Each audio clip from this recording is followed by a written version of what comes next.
Zone Media. Hey everyone, Robert Evans here, and on Thursday, September 25th at 8 p.m., Behind the Bastards is doing a live show. The show itself is in Portland, Oregon, but all of the in-person seats have sold out. However, there are live stream tickets available. If you go to Alberta Rose Theatre, Theatre, Behind the Bastards, just type that into Google or whatever search engine you use, Alberta Rose Theatre, Behind the Bastards, you can find a link to buy tickets for the live show.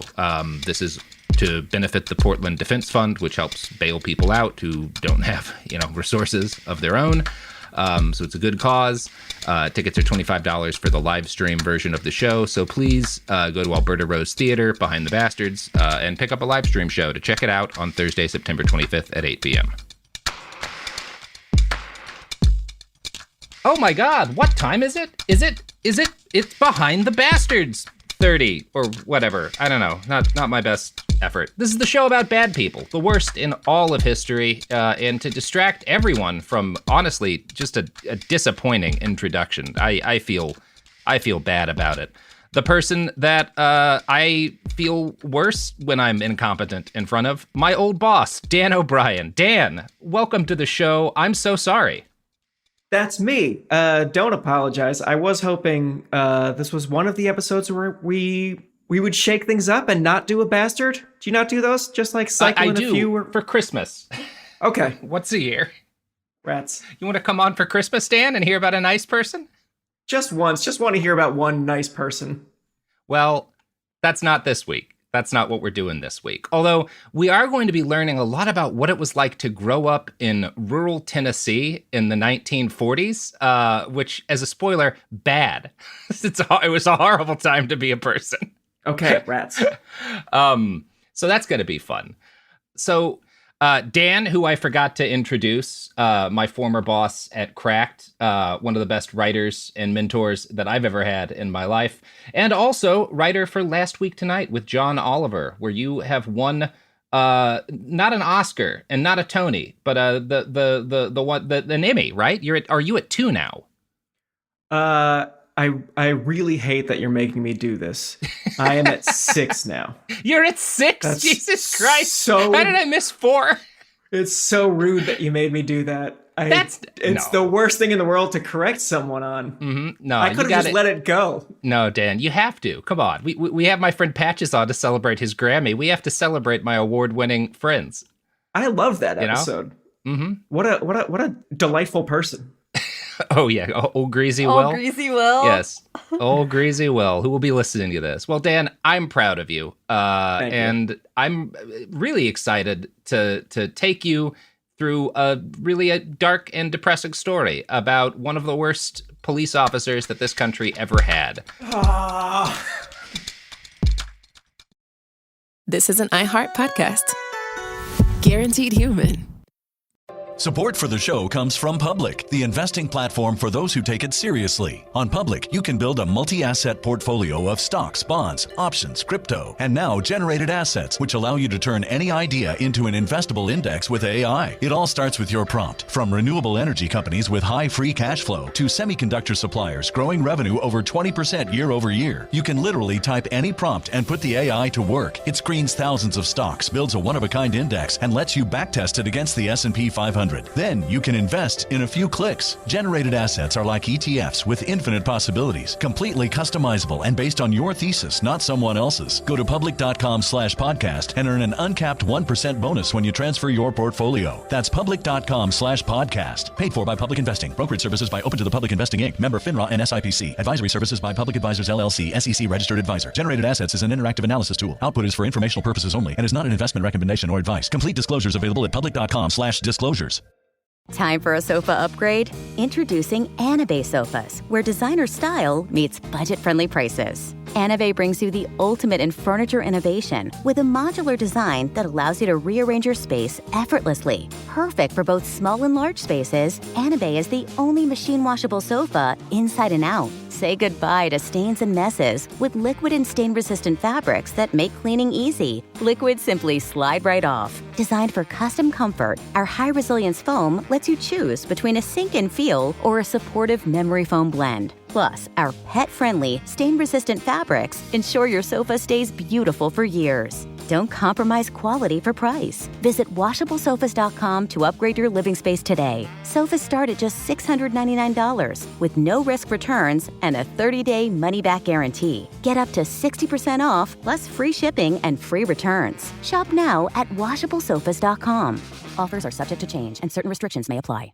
There's a difference between liking a house and actually getting it. Redfin is built to make up that difference and close the gap between finding and owning the home for you. Redfin agents close twice as many deals as other agents. So when you find a home you love, you're not a step behind when it comes to making an offer. That means less watching great homes disappear and more focus on the one you'll call home. Redfin helps turn saved listings into real addresses. Get started at redfin.com. Own the dream.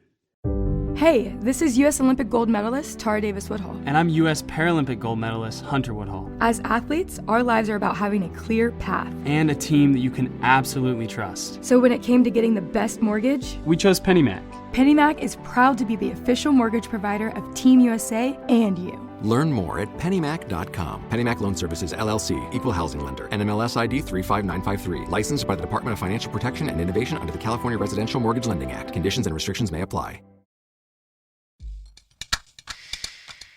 So, do you know anything about Buford Pusser? Great name. I love the name. Yeah, apart from that, no. It's incredible. It's an amazing name. Yeah. It's almost he has almost the name from the same name as the cop from Smokey and the Bandit. Right. But no, this was a real cop. Have you seen the movie Walking Tall, the original, like 1973? No, not the original. Yeah. I mean, there was a reboot in like 2004 with The Rock, but like both Walking Talls, and there's actually several Walking Tall movies. It became like a whole franchise.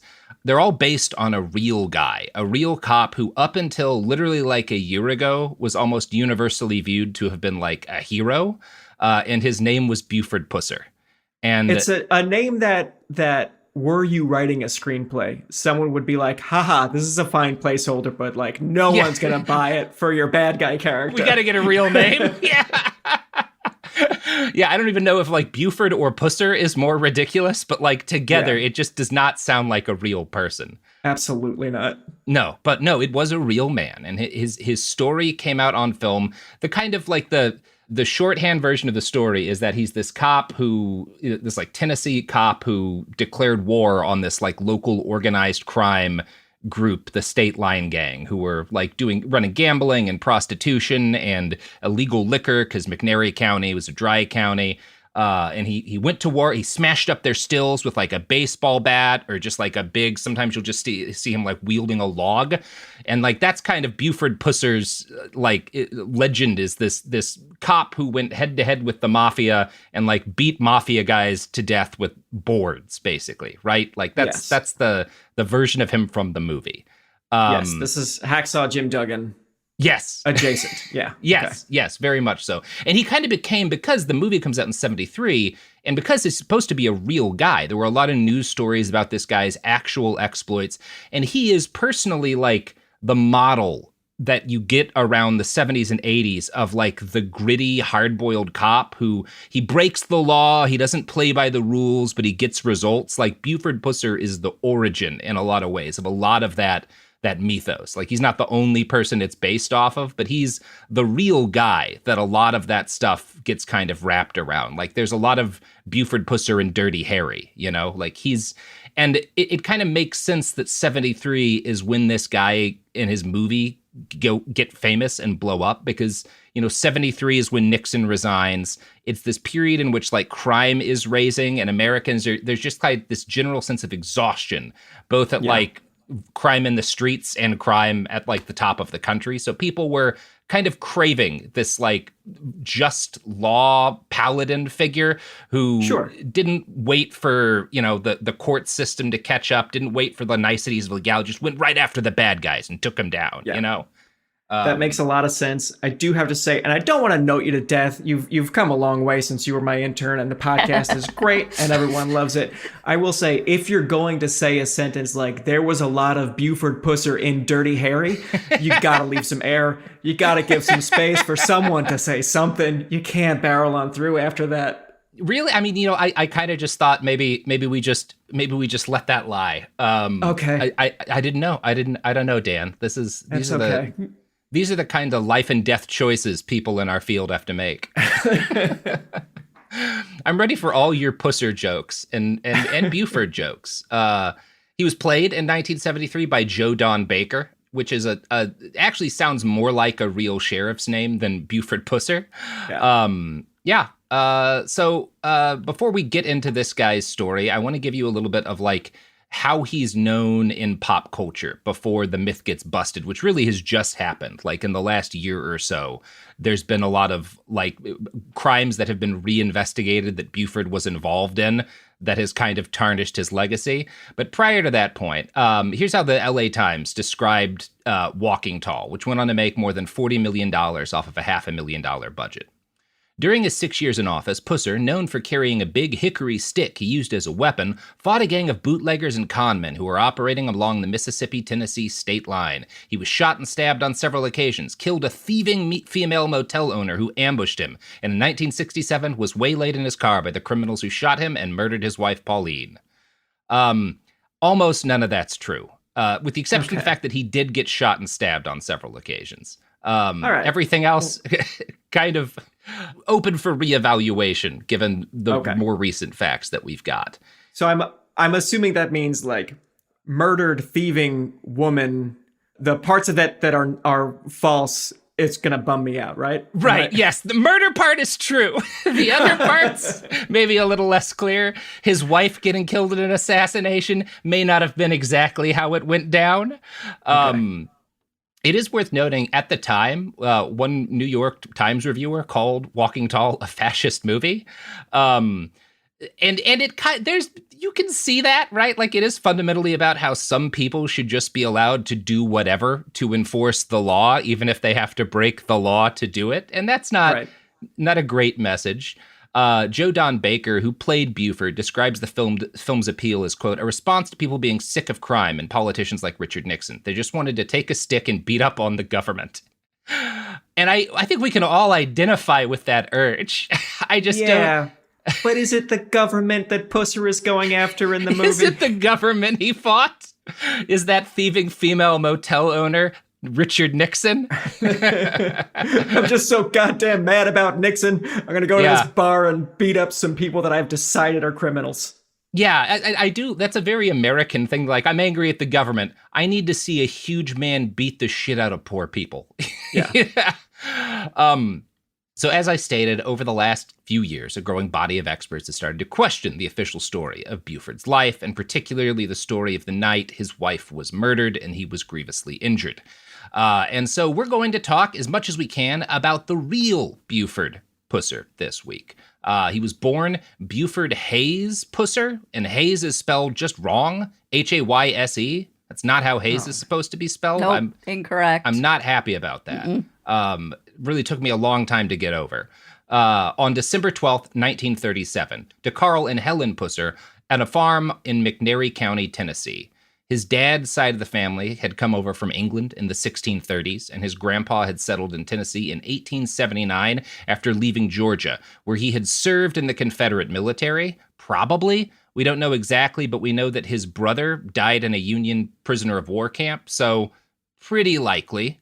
Now, these guys would not have been, we're not talking like the slave-owning class. These people don't have money, but, we're talking like the class of poor whites who made up the bulk of the Confederate military, that's Buford's relatives. Sure. Fair enough to say that they were still like broadly supporters of the cause? Oh, yeah. Okay. Yeah, although Buford that's really not a thing he has an issue with. He's actually going to be one of the first sheriffs to appoint a black deputy, I think the first in Tennessee. And he has a reputation for being like pretty good on race stuff. And in fact, none of his crimes involve him being racist. So he might actually get a pass on that. Just a murderer. Hey, there we go. Small victories, man. Yeah, you love to see it. So Carl and Helen, his parents, had 3 children, and Buford Hayes Pusser was the youngest. He was delivered by his nanny because the doctor was late getting to their farmhouse. He was delivered right as the doctor was walking in the door. Wait, I have a question. What are the... Did the doctor still bill? Because I'm guessing yes. Well, the doctor definitely still billed. But no, what are his siblings' names? Fantastic question. So his brother was John Howard and his sister was Galia. Okay. Gaylai. Again, not a real name. No. So just one normal name. How'd they come up with John? John Howard. That one of the kids they figured had to have like a real person name, and the rest you can just go for broke. I don't understand how they're spelling things. The only answer I have is that nobody knew how to spell words properly because you just don't. Hayes doesn't need an E anyway. Gala Pusser. Gaylia Pusser. Galia Pusser. Galia Pusser. Galia Pusser. Galia Pusser. I'm so sorry. Elementary school was tough. Yeah, I know, right? At least she didn't come up in like the 90s. That would have really been rough. That's actually like an amazing stage name. Galia Pusser? Yes. It would be a stage name for a very specific kind of performer today. Correct. But not Absolutely. maybe the easiest name to grow up in Tennessee in the 40s with. Also true. So Buford was huge. He's going to be 6'6" as an adult, and he's noted as being a very big baby. He's got a full head of hair by the time of his first birthday. So this is a big kid. He's immediately eating everything he can get his hands on. He just turns out massive. He's just a monster from the jump. Now, most of our details on Buford's early life come from a book written after his death by his daughter, Dwana Pusser, Dwana. This family cannot spell people's names normally or give them normal names. I don't know what's going on. And this book is fantastic. It's so funny. Like Dwana, it's not intentionally funny because Dwana is clearly very proud of her dad and buys into the whole hero myth of him. She barely got to know him because, as a spoiler, he dies pretty early. So the book is all her talking about the different family lore that she got, both from what she remembers from her dad telling her and from what other relatives told her about like her family.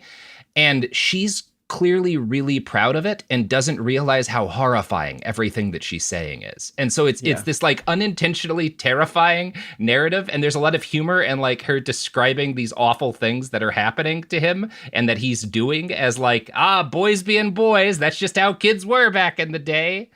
Yeah. Was this the only book that she wrote, or was she an author or biographer by trade or anything? I don't believe Dwana Pusser wrote any other books. Okay, then it's very sweet to do that for your father, Dwana Pusser. Mm-hmm. I appreciate that. I understand that impulse very much, but I also it puts me in the right headspace to understand how accurate this is going to be. Right, right. And I would not view this as like a very good work of history. I think it's more, but it is fascinating in terms of the shit that she is willing to admit that he did, that she doesn't see as bad, but like I think we can look and be like, oh, this is obviously like a fucking psychopath. Like this kid is deeply, deeply damaged and dangerous. That's gonna be a where the sweetness in this first episode comes out. So Dwana describes her father. She gives kind of scarce details of his first 6 years of life, other than to say he was a mama's boy who fought against going to school at first. She describes him kind of conflictingly as both a natural leader and someone who was bullied from an early age, which, quote, is one of the ways he learned to sympathize with the underdog. Now, again, this kid is like famously large and famously violent. I don't know how much I believe he was like ever the underdog at his school. He's also like a basketball star at his schools. I don't know how much bullying I think he actually endured, but maybe. Dwana was convinced of it. As someone who was famously real life bullied in middle and high school, I don't think it was much to do with how giant I was. That didn't make me a target, I don't think. In fact, no. There was an inverse relationship. Yeah, the kid who is a foot and a half taller than everyone and the best at sports is usually not the underdog, right? Yeah. Like usually not the bullied kid. That guy's so huge, I bet he could throw me over the fence. Well, I suppose we'll find out. Yeah, let's make fun of him. Hey, basketball guy, you like being good at sports?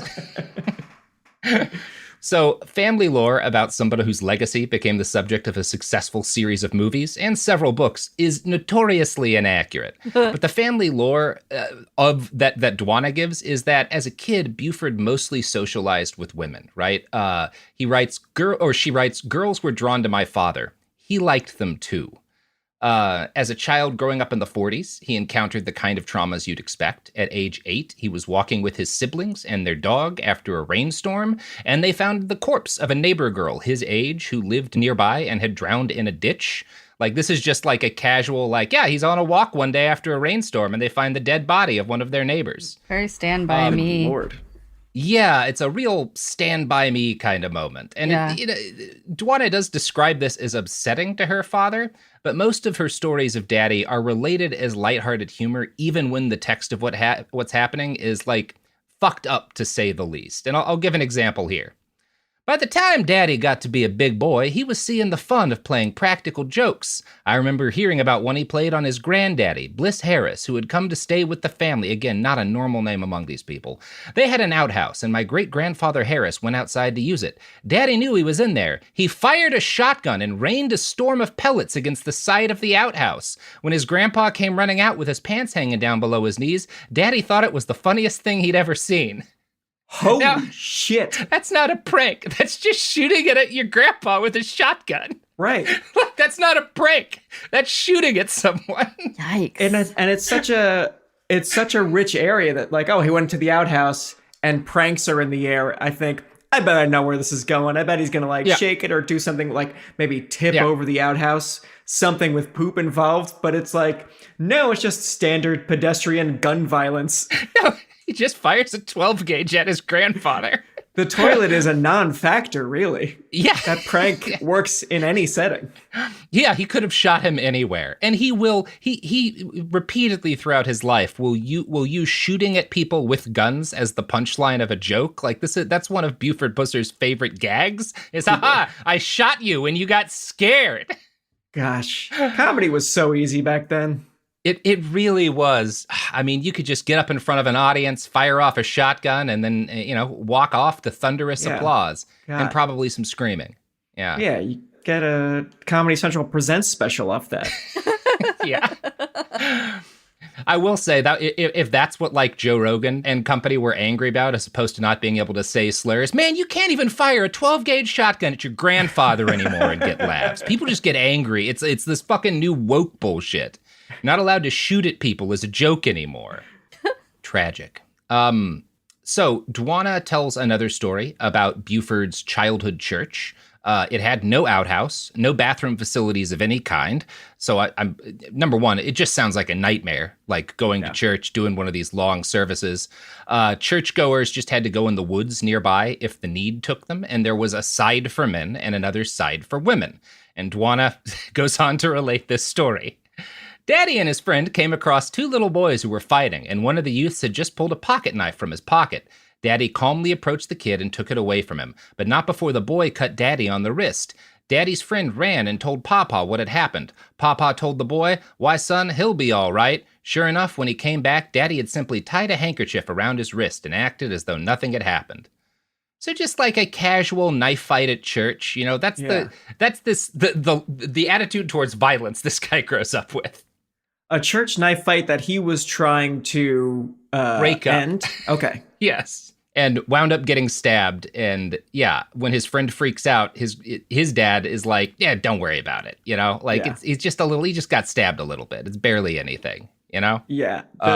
There's so much information that the father's casual response to it barely even registered the first time around. Was like, oh yeah, that's kind of strange. I hope the first time I got stabbed as a child, my dad was like, that's alarming. Let's look into this. Yeah. And not, this will blow over. Yeah, I'm not going to say there's more than one right way to handle your child getting stabbed in a knife fight outside of church, but this is probably not the ideal way to do it. Right. So as this anecdote might key you in on, CPS was not even a gleam in Congress's collective eye at this point. And so despite all of this stuff happening, all of the violence and shootings and whatnot that Buford is involved in before he's like a teenager, there's never any chance that anyone's going to take him or his siblings out of the house or like look into what's going on in their home environment in any way. Right. That's just not a thing. Like this is it's kind of important to note.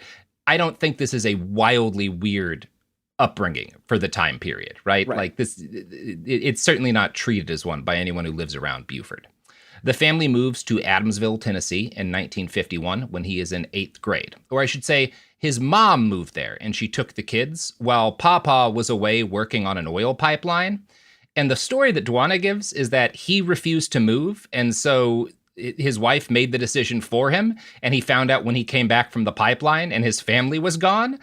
It kind of sounds to me like maybe she left him and didn't want to tell the kids the truth, and they just got back together later. It's a little unclear. Yeah, that's certainly the most generous way of framing that story. It's like, oh yeah, we wanted it to be a fun surprise.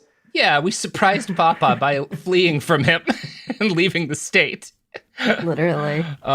You know who would never abandon their children to work on an oil pipeline? Me.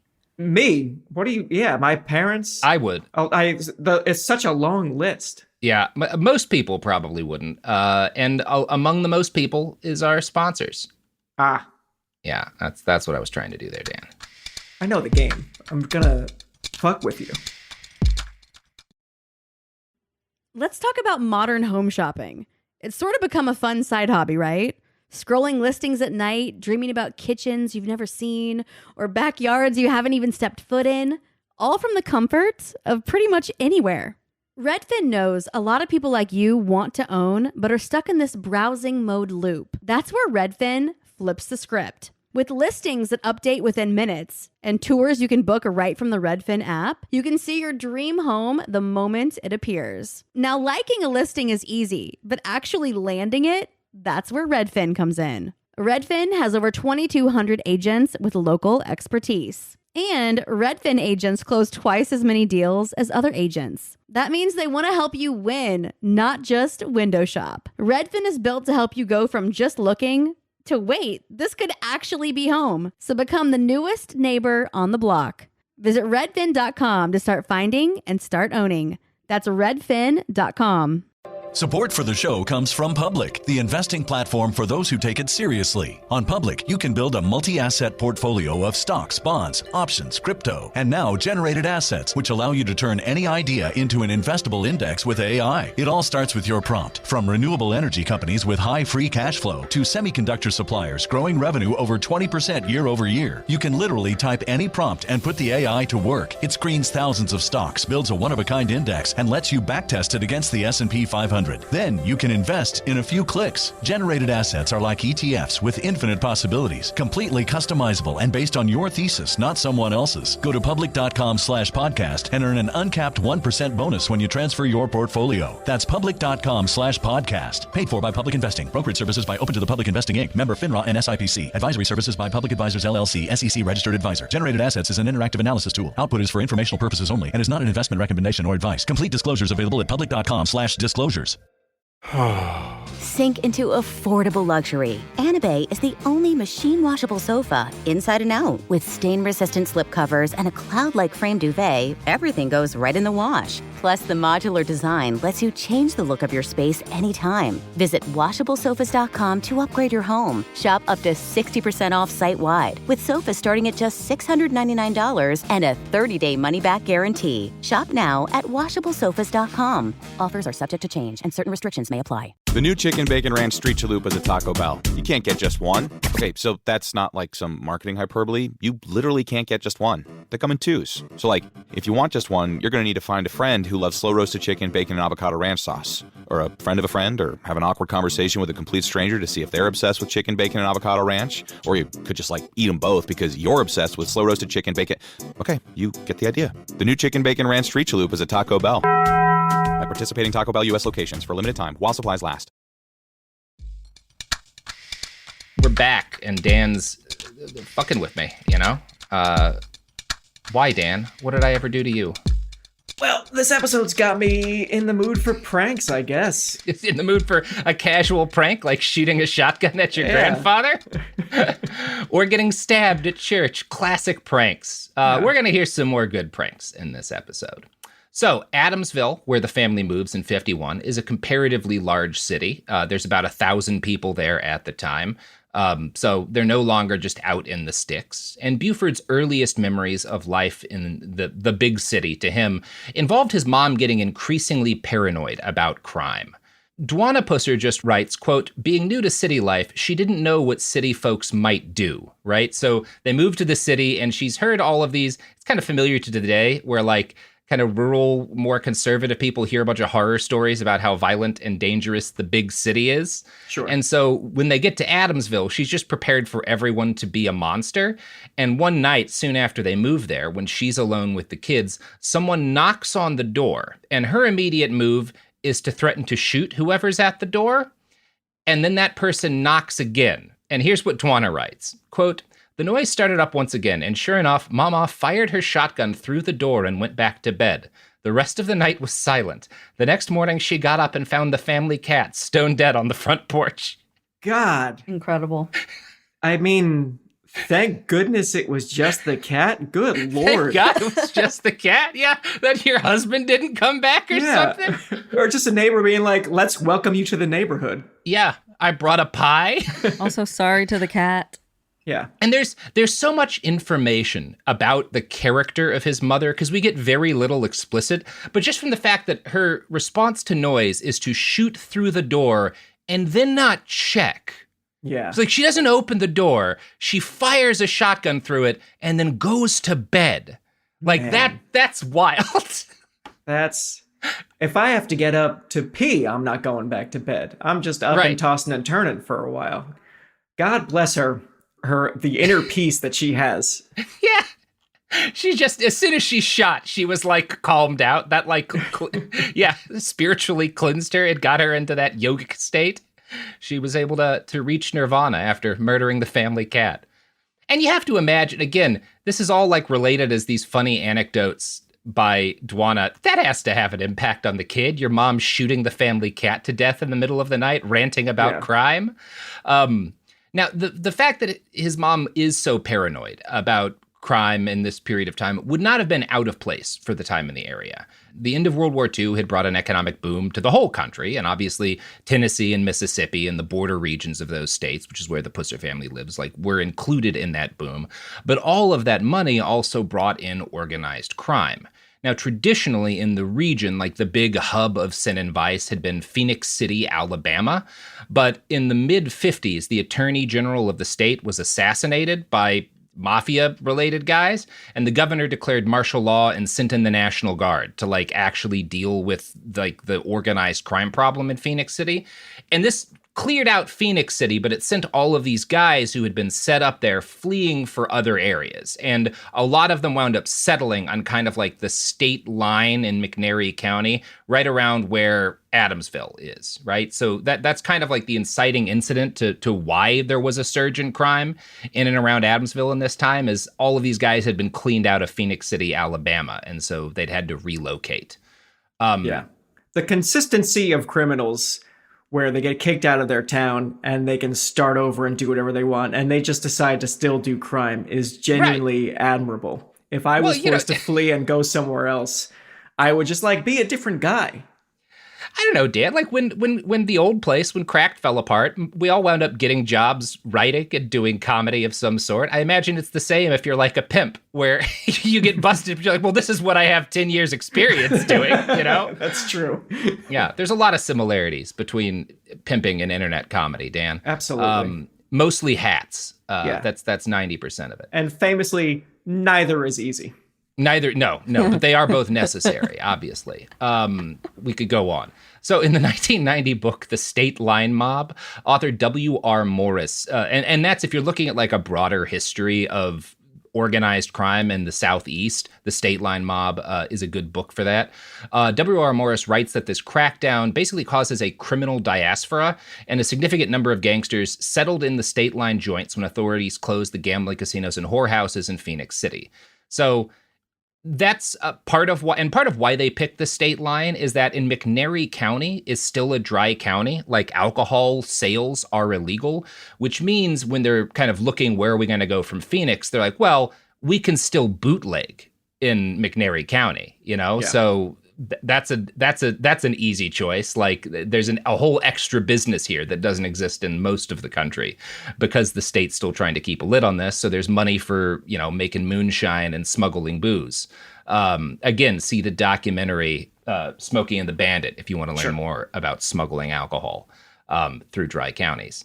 But over the course of the late 1950s, a guy named Jack Hathcock and his wife, Laura Louise Hathcock, came to run the State Line Gang, or the State Line Mafia, which is kind of the loose term for all the different criminal groups at this area. It's kind of like right where Tennessee meets Mississippi along U.S. Route 45. That's where all these folks are based. You are presenting me with an inevitable showdown between Pusser and Hathcock?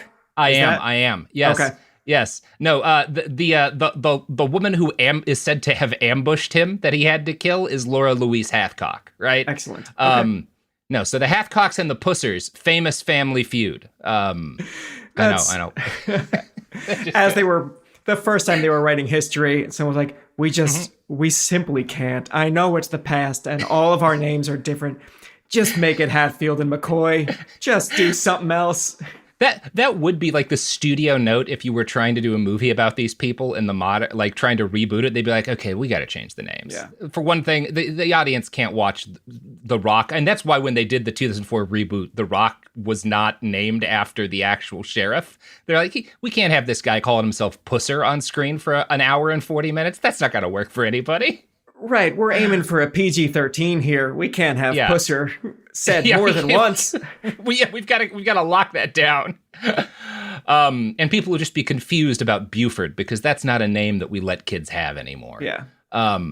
So Jack Hathcock had been raised in McNairy County, the same as Buford, and like many of his peers, he grew up drinking hard and fighting regularly. His father had been an alcoholic who was brought low at an early age by the Jake leg, which is a kind of paralysis caused by drinking poisonous moonshine.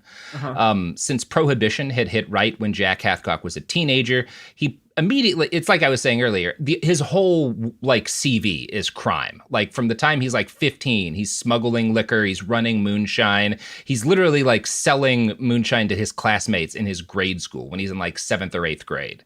Yeah. So a career criminal. He left home before turning 18 for a very good reason, which is that his father shot his twin brother to death, and he, I guess, got the message. Like, I'm out of twins. Holy cow. I'm going to take this as a warning. Oh man, Pa's got a taste for killing people who look just like me. I gotta get out of here. Probably time to bounce. And I do love the idea of a guy for whom crime is like, it's like being a child actor, but like, the mafia version of that, where like, from the time he's like 12 years old, he's getting inculcated into the life. Yeah, just a nepo crime baby for sure. There's just no way around it. Obviously, running liquor and, murdering people and doing illegal gambling is a lot healthier for a teenager than being a child actor. But Absolutely. So Jack and Louise meet in 1937. They get married soon after. And they're married for like 20 years. And for a while, it seems to be a really good marriage. The two operate a growing assortment of illicit businesses. They go from basically nothing to running 4 or 5 large businesses on the state line. And the organization that they control comes to be known as the State Line Mob. And while they're building their empire, while they're starting, because they've got like a hotel and they've got a couple of different roadhouses and bars, they've got a couple of brothels, and there's gambling at all of these facilities, obviously. And while they're building from nothing into having an empire, into being like very influential, powerful criminals, young Buford continues to make his way through school. He gets his first job at age 12, working at a general store. He is tall for his age. He towers over most of the other boys in town, and his primary character trait, aside from violence, is that he drinks milk constantly and is convinced that it's why he turns out bigger and stronger than everyone else, which I guess maybe, actually. He might be right on that one. Yeah, who knows? If the milk ads from the 90s, I remember, were accurate. And he gets into the normal huge guy hobbies. He's into football. He's into basketball. He's good at football, but he doesn't like it as much as he likes basketball, which did surprise me because his other favorite hobby is constantly fighting every other boy that he can fight in his school. Yeah. His daughter would later write that, had it not been for athletics, she didn't think her father would have graduated. And then she related this anecdote from one of his high school teachers. And this is the teacher talking. I whipped Buford Pusser. I came into my classroom one day and found 2 holes about the size of your head in the top of my desk. Buford was standing on my brand new desk, wrestling with 4 or 5 other boys. As they tugged and pulled on him, Buford's weight sent him sinking knee-deep through my desk. After the dust settled, I brought him around to the front of my desk and tore him up with my paddle. And yeah, just a lot there too. Both, number one, your brand new desk. How does a boy sink through the top? Like, what the fuck shit material is your desk made out of? Right. I'm not sure which outhouse to point my gun at. I don't know which twin to shoot here because this teacher, for starters, is way too preoccupied with their desk. That's too much affection for their desk. Yeah, not the literal brawl that's happening in their classroom. But it does say a lot about the time that fighting, huh? Yeah. You know what the punishment for that is? Getting beat. Maybe some violence will beat that out of you. Yeah, we'll violence the violence out of you, Buford. So he and his friends, as we've established, love to play pranks. And these are almost exclusively the kinds of pranks that would get you a criminal record today. Yeah. Buford's childhood buddy, Paul Wallace, recalled one Halloween where Buford and he and several other friends borrowed a neighbor's wagon from his barn, towed it to a nearby town, like the town over, basically, took it apart, carried the pieces up to the roof of the general store, and then reassembled it on the roof of the general store in that other town. Okay. Which is at least creative and nonviolent.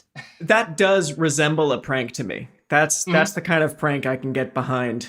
Because it just creates a little bit of whimsy in the world, yeah. And there's a victim, but not like a victim. You understand? Not like a hospitalized victim.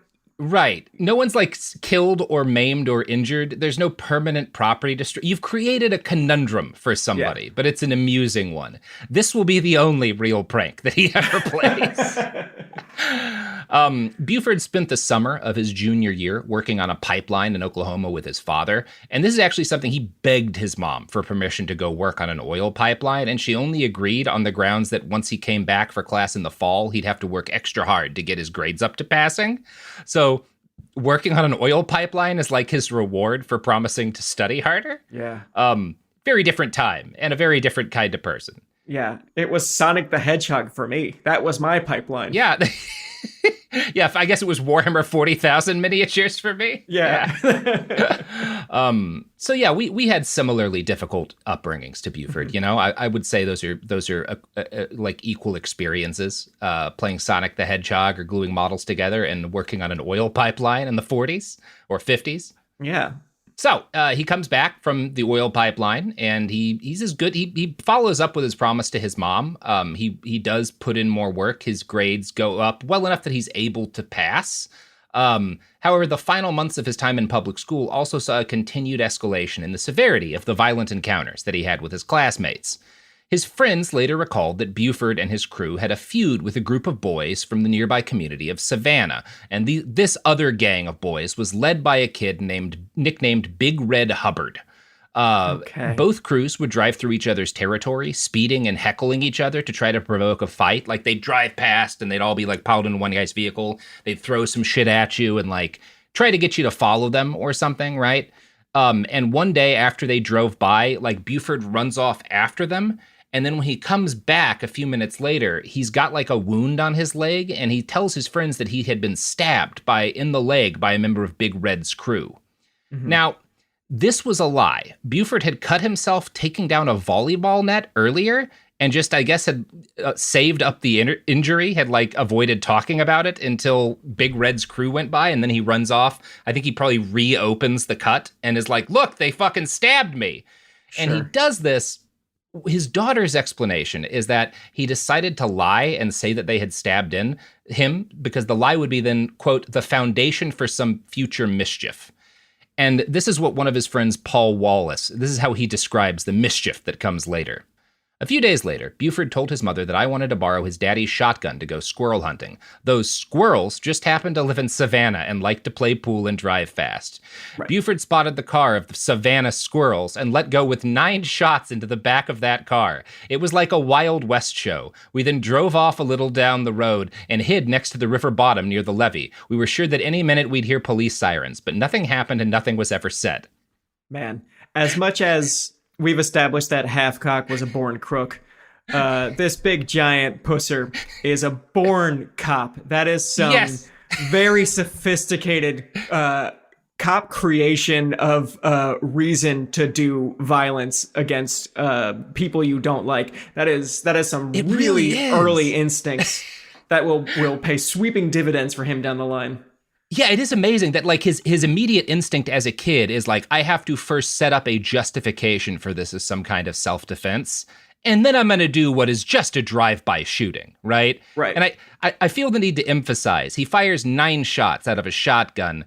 Shotguns, especially in that day, most of them, the biggest probably aren't going to fit more than like 6, maybe 7 shells in the tube.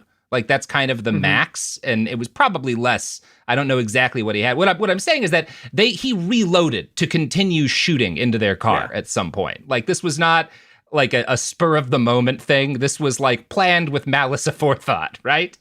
Yeah. He is 17 or 18, and he's done his first drive-by, so that's good.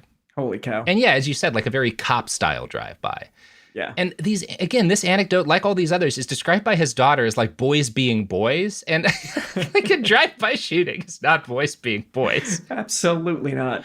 But it is going to graph precisely to his adult life and the primary allegations against him as a lawman. Like he is already the guy he's going to be his whole life at 17. And I guess you have to respect consistency.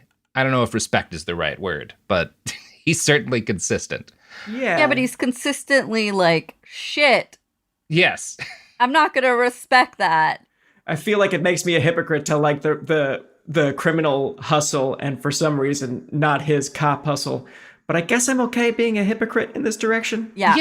Yeah, criminal hustle is like, because there's usually something beyond it, behind just like violent nihilism, like a desire to make money or, have access to substances that aren't normally legal, as opposed to this guy just wanted to shoot some other kids potentially to death for the crime of like yelling at him as they drove past. Right. It's the difference of people who are doing crimes because they recognize like this system is rigged.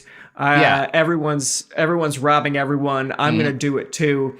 And Pusser being like, the system's rigged and it's great. I would like to be one of the riggers. Yeah, I'm going to figure out how to rig the fuck out of this thing. I love shooting people. I shoot my grandfather with a shotgun. You think I won't shoot someone else? So Buford is drawn to crime from an early point in his life, not just the violent crime, but, the gambling and drinking and that sort of stuff. He and his little gang of buddies started traveling to the state line in high school, and they would drive as a group to partake. They'd go to these brothels and these roadhouses. They'd drink and they'd gamble and they'd whore. And, they're paying into the state line mob, right? Like that's who's running all of these businesses. So they are consumers of these different illegal ventures while he's a teenager. Buford's daughter would later insist they mostly went just to stand around and gawk, as schoolboys do. And if you believe that, I've got a bridge to sell you. Like, I just went to the brothel casino to look. I just wanted to gawk a little bit. Like boys do. Duana, I don't think you know much about brothels. There's not like a looking part. Yeah. There's mostly the going in part. Oh, you boys are just here to gawk. Come on in. Gawk away. So Buford graduated Adamsville High School in 1956, and he immediately enlists in the U.S. Marine Corps. Now, I think 56, the draft was still on, so this is probably one of those, enlisting gave me a degree of choice as opposed to, waiting to get drafted. The Tennessee, and he does not have a long military career. The Tennessee Encyclopedia just summarizes that he was discharged due to chronic asthma, and he only serves about 3 months, half of which he spends in a military hospital. He does get an honorable discharge in November of that year, 1956, and his daughter notes that he wore his uniform all the way home, keeping it on until the last moment he legally could because he was so proud of being a Marine, even though he really wasn't. He's in the job for like 3 months. That's about as long as I worked at Sonic. You worked at Sonic? Oh my god. It was my first job. It was awful. The visuals in my head are fantastic. It's a nightmare. Friend. It's a nightmare. Oh my god. Yeah, everyone working at a Sonic is already dead inside. I can tell you that right now. Were you rollerblading out to cars? God, I hope so. No, they wouldn't let me rollerblade. Damn. They were scared of me. They were scared of my power, Dan. That was wise of them. Yeah, probably was. So this short chapter of his life, while he's briefly a Marine, is bookended by yet another very normal 1950s experience, nearly dying in a horrific car accident because there were absolutely no safety measures in vehicles back then. In late November 1956, within really a couple of weeks of him getting out of the Marine Corps, Buford is riding back from Memphis with a friend when the car that they're both in crashes, and he flies out through the front windshield. He survives, but he suffers 3 crushed vertebrae, and he has to spend a month in the hospital, and he has to wear a back brace for an additional 2 months upon release. And then, having narrowly survived a brush with death, he starts studying to be a mortician, and he goes to work as a mortician's assistant in March of 1957. That's the first positive move. Get this guy in a room with the corpses, right? Yeah. He's not safe around alive people, certainly.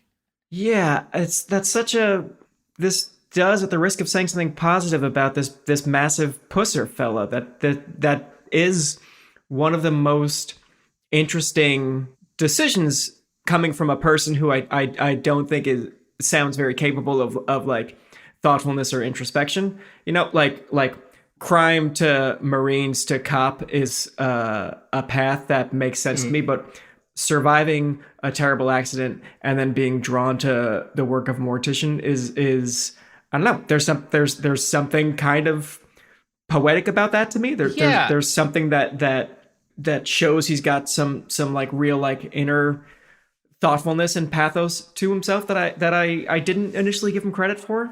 Yeah, it verges on being like a healthy way of coping with a near-death experience, right? Yeah. Which you wouldn't expect from this guy. No. That is an interesting, like, that is one of those weird little, I didn't expect that from him, actually. Right, I assumed he was going to walk out of the hospital and shoot a car. Right.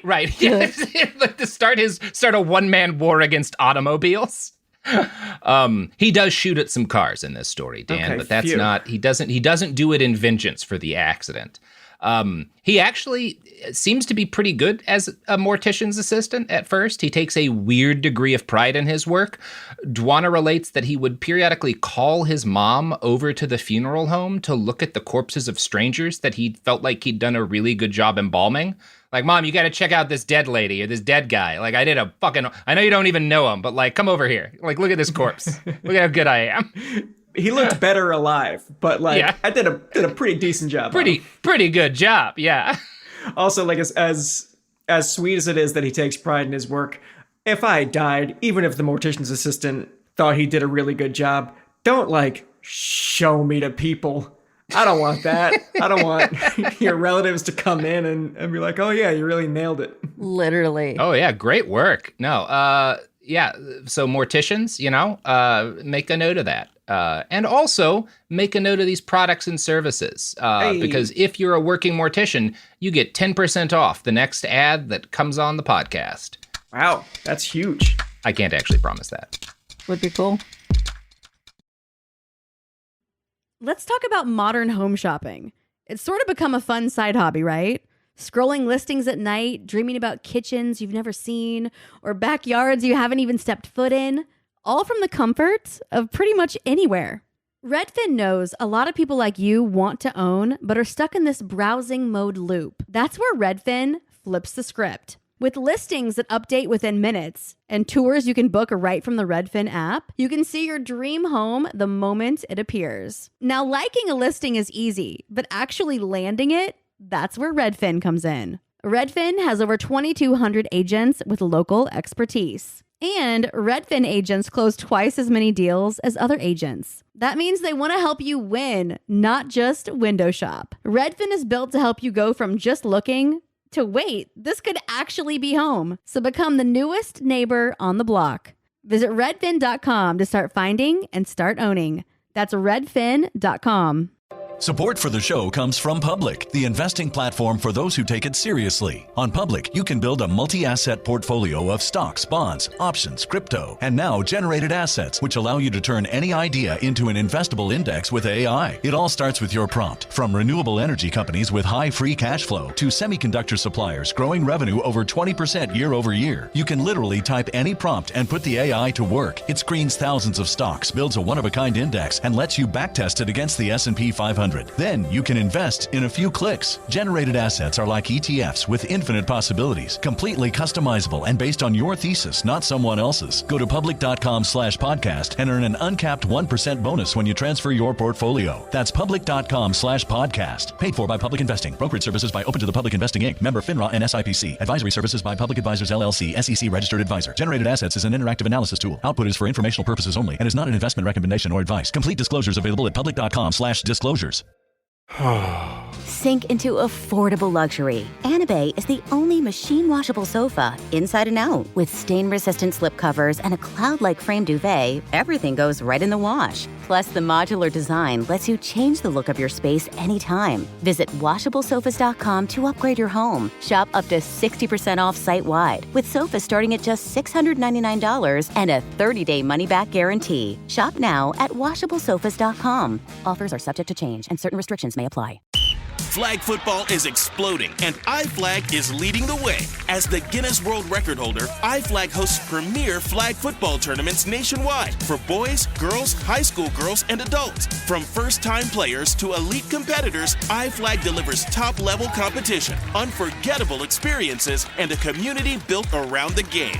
Ready to be part of it? Join the movement. Find your tournament and learn more at iflag.org. That's iflag.org. And we're back. I hope all the morticians who listen to this show got a great deal on who sponsors us these days, Sophie? Halliburton. Yeah, I hope you guys have got a good deal on Halliburton. You know, Halliburton. We make corpses and we clean them up. Excellent. That's their motto. So, within days of having his back brace removed, Buford and several of his friends take a trip down to the state line area, presumably to celebrate the fact that he doesn't have to wear a back brace anymore. And in the book Mississippi Moonshine Politics, author Janice Tracy gives a vivid description of how things worked in state-line mob territory, right? This is the area that, he and his friends had probably for the last 3 or 4 years at this point had been going up to on the weekends to party. Mm-hmm. During the first 2 decades of their marriage, Jack and Louise owned and operated 4 establishments: the State Line Club, the 45 Grill, built in 1951 after the State Line Club burned, the Shamrock Restaurant in Mississippi, and the Shamrock Motel just across the line in McNairy County, Tennessee. Jack built and operated the latter 2 establishments in 1959, and Louise remained at the 45 Grill. Jack's nephew, W.O. Hathcock Jr., and Larry's Hathcock, W.O.'s wife, operated the Plantation Club, another liquor and gambling establishment located directly across U.S. Highway 45 from the 45 Grill. Large roadside signs advertising country ham, red-eye gravy, and homemade biscuits for 45 cents lured travelers to the 45 Grill, but Louise's southern cooking, served on red and white checkered tablecloths, was only one of several offerings at the Roadhouse. With their appetites for food satisfied, many of the male travelers just passing through headed to the game room or the dance hall, where liquor, gambling, and available women were the main attractions. Most of the men who opted for what they believed to be a good quick game of 3-card Monte or a toss of dice, however, left the place broke and alone, and more likely than not, if the gambler complained too loudly when he lost the last of his cash, or if he threatened to report the Hathcocks' crooked gambling operation to the authorities, he was beaten badly and thrown out the door by Jack and his cohorts. Allegedly, Louise often ended arguments herself when she beat dissatisfied gamblers about the head and shoulders with a ball-peen hammer that she carried in her apron pocket. So cool people. Power couple. I love the crooked Halfcocks. There's no great. way around it. I like them a lot. I love that, her cooking is a draw, and also she will beat you half to death with the ball-peen hammer she keeps in her apron if you complain that you lost money. It's the ball-peen hammer for me, my friends. Mm-hmm. This is what Vegas casinos have lost, is just an angry lady with a hammer who will beat you half to death if you complain, Now they just try to make a fuck out of you. Yeah. Now, obviously, a lot of times people die when you're beating them with the ball-peen hammer. And it was said, at least, that a number of folks' bodies wound up thrown in the nearby river as a result of, Louise or one of her goons going too hard when trying to deal with somebody. Sure. So these are not safe people to quarrel with, right? This is a mafia. And anyone who had good judgment would try to avoid pissing them off. But no one ever credited Buford Pusser with having good judgment. So, on this spring 1957 trip, right after getting out of his back brace, he brings $300 with him to the state line, and for whatever reason, he decides to try his luck at the Plantation Club. Now, we only have the account that he passed down through his daughter, but per that account, he was totally winning and beating the house before one of the house employees switched the dice on him. Now, whether this happened or not, Buford accused the house of rigging the game, which got him jumped and pistol whipped by 4 men. He was robbed, dragged out into the rain, and left for dead. Now, as I noted earlier, not an uncommon experience for gamblers partaking at Hathcock-owned establishments, and most people who survived an encounter like this would thank their lucky stars and make a note not to come back. But Buford Pusser was not most people. He gets angry. He has to have 192 stitches for his injuries, and while they're being sewn, he starts planning his revenge. Man, this guy is just so much man. I love it. I love when someone from the past, there's so few details written about like a normal person's history, but like it's enough that everyone is like, look at this huge fucking kid, like look at this giant man. It really tickles me that he's so big that it makes the news. I like it a lot. It's a great defining characteristic. Just huge, yes. Lot of body space for stitches. It's a whole canvas for you to beat on if you're a goon. Yeah, just this enormous acre of pusser clomping down the street to your casino. So perhaps spurred by the loss of $300, Buford makes another career change at this point. He decided that he wasn't making enough money as a mortician's assistant, so he leaves the state for a month to work on a pipeline with his dad, and while he's over there, he hears from a friend who moved to Chicago and is like, hey, wages are a lot better in Chicago, why don't you try living here? So after working on the pipeline, he moves to Chicago. Now, one of the first articles I read on Buford was published by the McNary Historical Society, which is like the county that he grew up in's historical society. And so far as I can tell, the historical society, the McNary Historical Society, is like 99% just the Buford Pusser Historical Society, since nothing else of note has ever occurred in McNary. Sure. And here's how it summarizes this chapter of his life. During his time in Chicago, he wrestled professionally. He was called Buford the Bull and was reported to have wrestled a grizzly bear. Didn't happen. Didn't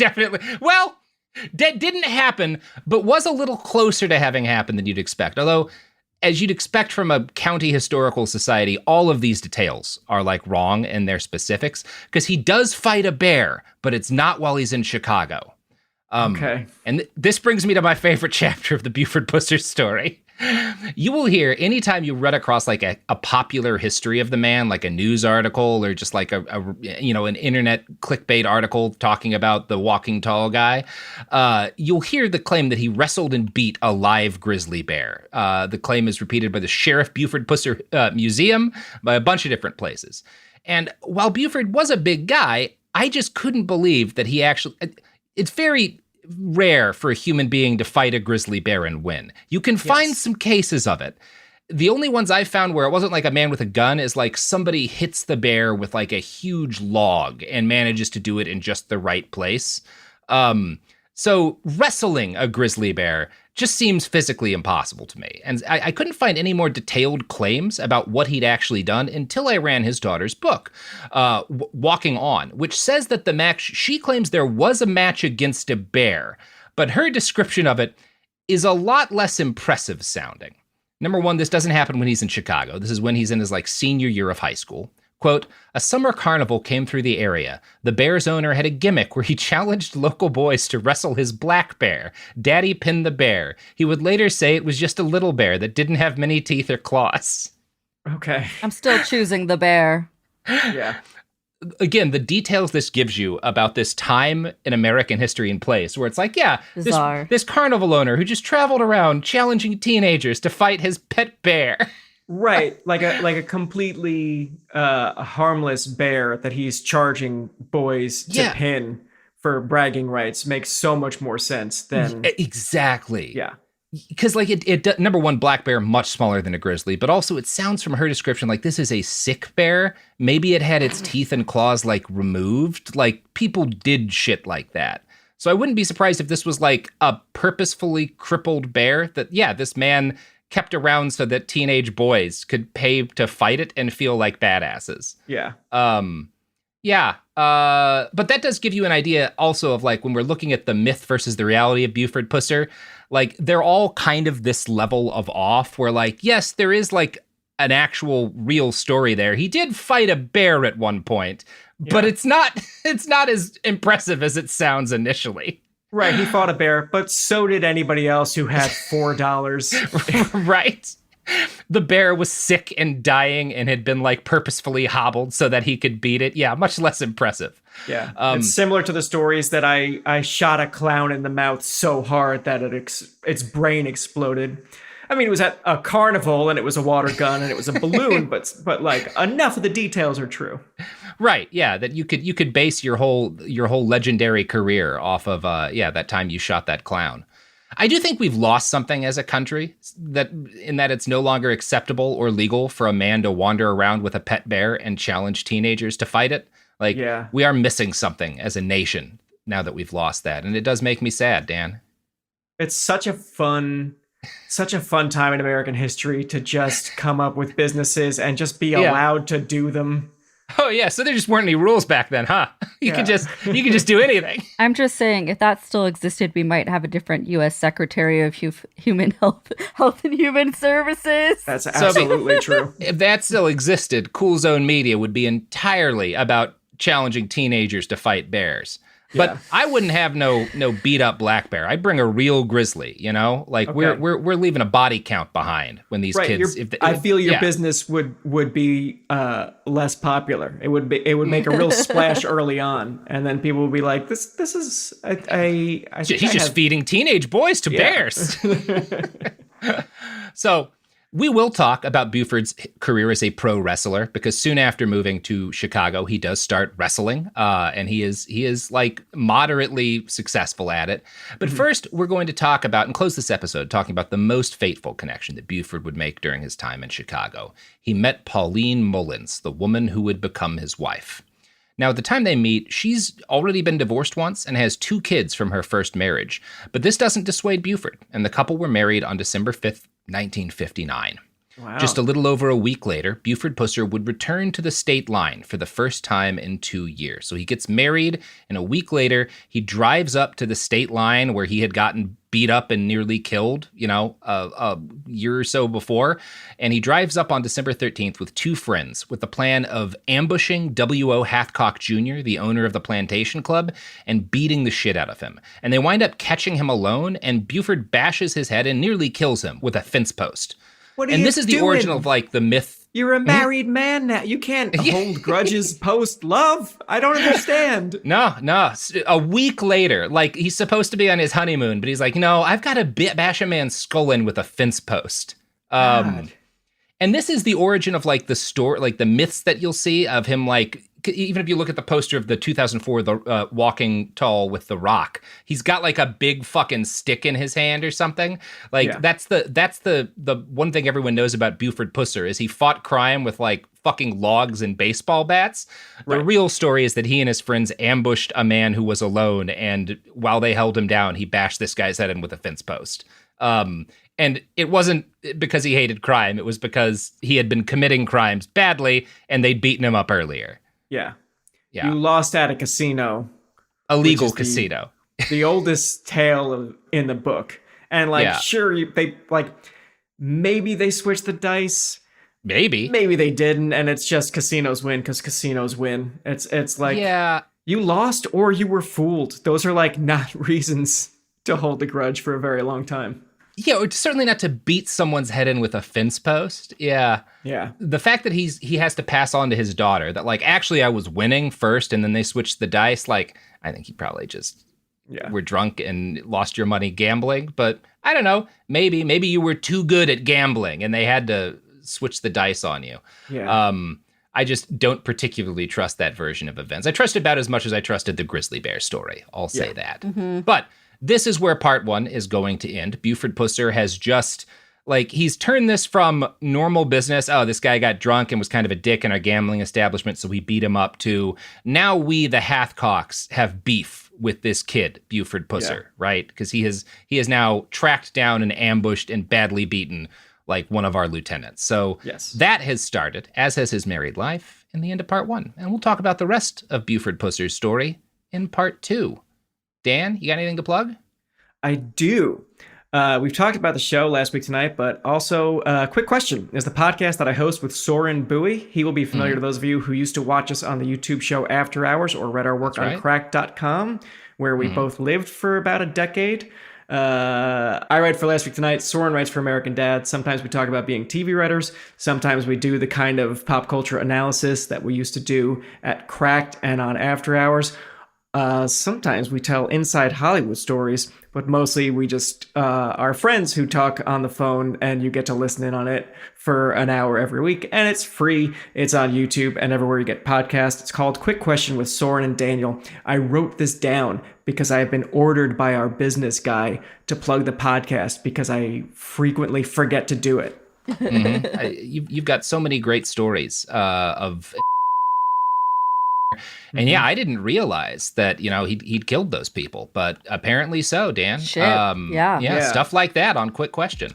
I know, and I'm such a fan of his work, and I wanted to give him the benefit of the doubt, and I was like, it was self-defense, right? And he looked me dead in the eyes, and he was like, absolutely not. Absolutely not. Buddy, I'm giving you a way out. And he's like, I'm not taking it. No, shocking stuff. Now, obviously, we've both forgotten which episode, but if you just listen through Quick Question, you will hear which of your favorite celebrities is absolutely a murderer. I promise that. Yes. You know what else I promise? Nothing. Go away. The episode's over. Behind the Bastards is a production of Cool Zone Media. For more from Cool Zone Media, visit our website, coolzonemedia.com, or check us out on the iHeartRadio app, Apple Podcasts, or wherever you get your podcasts. Behind the Bastards is now available on YouTube. New episodes every Wednesday and Friday. Subscribe to our channel, youtube.com/@BehindTheBastards. Sink into affordable luxury. Anabay is the only machine washable sofa, inside and out. With stain-resistant slip covers and a cloud-like frame duvet, everything goes right in the wash. Plus, the modular design lets you change the look of your space anytime. Visit WashableSofas.com to upgrade your home. Shop up to 60% off site-wide, with sofas starting at just $699 and a 30-day money-back guarantee. Shop now at WashableSofas.com. Offers are subject to change, and certain restrictions may apply. A BetterHelp ad. We get it. February is full of flowers, candy, and, of course, lots of talk about relationships. It can feel like everyone else has it all together in their love lives. But the truth is, we're all still figuring it out. Whether you're working on your marriage, navigating the dating apps, or prioritizing staying single, no matter where you are, you're right on time. Therapy can help you find your way and take some of the pressure off yourself so you can determine what you want, what feels heavy, and how you can feel lighter. Just a little bit of outside perspective from a professional can lead to new understanding and a lot of progress. So the next time you're feeling iffy about your love life, try therapy with BetterHelp and see where it takes you. And remember, you're right on time. Visit BetterHelp.com for 10% off. That's BetterHelp.com.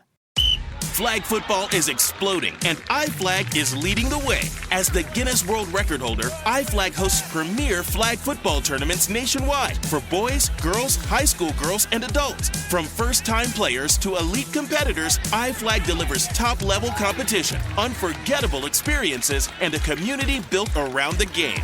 Ready to be part of it? Join the movement. Find your tournament and learn more at iflag.org. That's iflag.org.